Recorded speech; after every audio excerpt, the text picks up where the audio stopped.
No niin, nytpä siinä on nostolaitteet. Tosin ilman nostoa, koska sylinteri puuttuu vielä. Mutta työkoneet saa kuitenkin jo noihin vetovarsiin kiinni. Työntövarren kiinnitys saisi olla ylempänä, mutta kun tässä ei nyt ole mahdollista laittaa tämän ylemmäs kiinnitystä.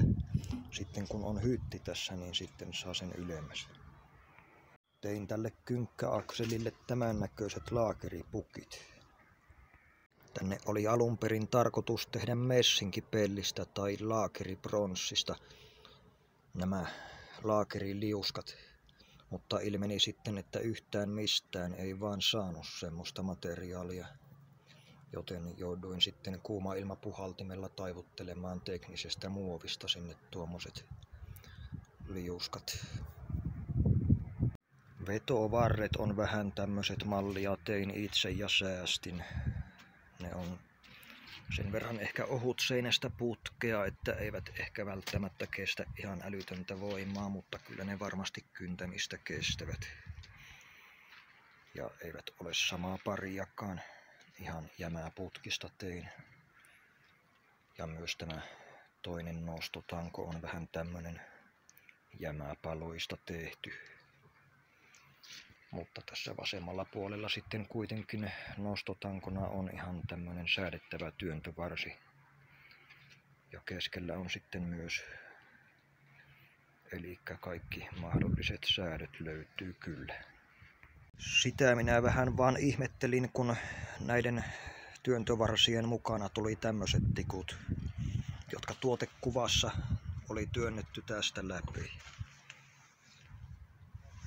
Mutta kun näissä on paksunnukset kummassakin päässä, niin eihän näitä saa tuosta läpi mitenkään. Että mikä sitten lienee näissä ideana. Tämä on kuitenkin ehkä sen verran ohut seinämäistä tämä putki, että jos sitä ei ihan läpi asti työnnä, vaan ainoastaan tästä toisen puolen reiästä laittaa läpi, niin siinä saattaa ehkä olla, että kovemmin vääntäessä sitten vääntyy tämä putken seinämä. Että kyllä se parempi olisi sitä ihan läpi asti saada. Täällä on sitten rasvanipat täällä näiden laakerien alapuolella, että saa niistä sitten laitettua tuohon kynkkäakselin laakeriin rasvaa. Ja helppo on vaihtaakin tuo rasvanippa, jos se sattuu katkeamaan, koska sen voi sitten täältä yläkautta kuitenkin porata pois. Tämä akseli on 40 mm paksua. Se oli ihan tuommoista romuakselia, jonka päässä oli joku iso hihnapyörä. Se oli jäänyt itselle tuonne. Olin sen romumetalliin joutumiselta pelastanut. Ja sitten tämä on tämmöistä 20 milliä paksua ja 60 milliä leveätä lattarautaa, jonka ostin tuolta Juurikan metallista. Ja tuolla välissä on sitten hitsattuna tuollainen pieni uloke, joka estää, ettei tämä kynkkäakseli pääse sivusuunnassa liukumaan. Ja toisella puolella samanlainen. Ja tuo vivusto toimii ihan niin kuin kuuluukin, eli kun nostaa ja laskee tuota toisen puolen vetovartta, niin toinenkin puoli sitten liikkuu mukana.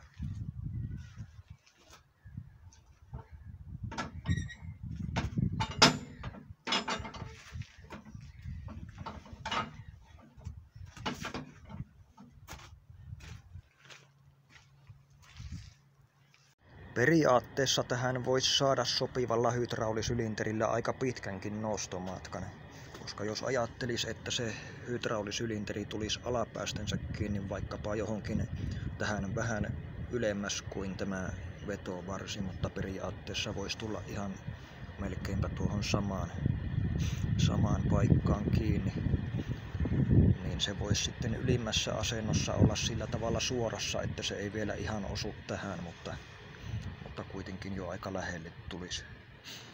Ja sitten työntäisi tätä toista kynkkää tästä ylöspäin.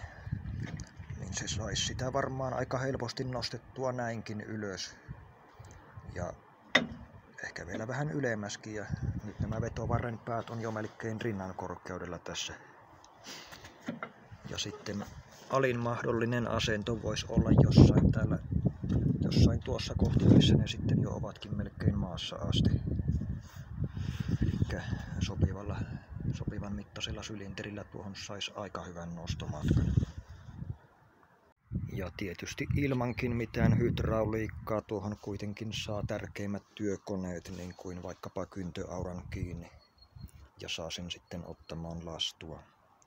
Elikkä ihan tällaisenaankin tämmöisenä kolmipistekiinnityksenä. Tämä on jo ihan hyödyllinen viritelmä. Tämän verran on nyt lunta tässä Lapinlahden palstaviljelypaikalla. Ja tämä sulaa tästä aika vauhdilla pois. Vielä muutama päivä sitten tässä oli paljon enemmän lunta, eikä ollut vielä tämmöistä paljasta kohtaa tässä. Mutta nyt on.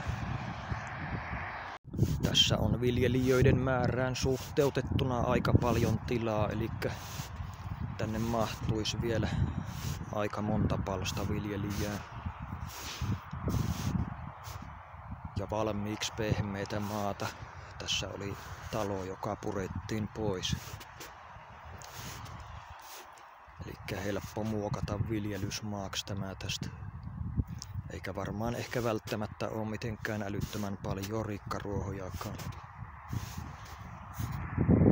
Ainakin tämä näytti minusta siltä, että tässä ei mitään ihan viheliäisimpiä rikkaruohoja kasva, vaan lähinnä vaan horsmaa ja muutama lupiini. Niistä pääsee aika helposti eroon. Minä tuossa syksyllä suurin piirtein tämän alueen tästä jyrsin mustalle mullalle. Ja siitä tietysti voi ympäriltä jyrsiä lisääkin, jos viljelijöitä ilmaantuu.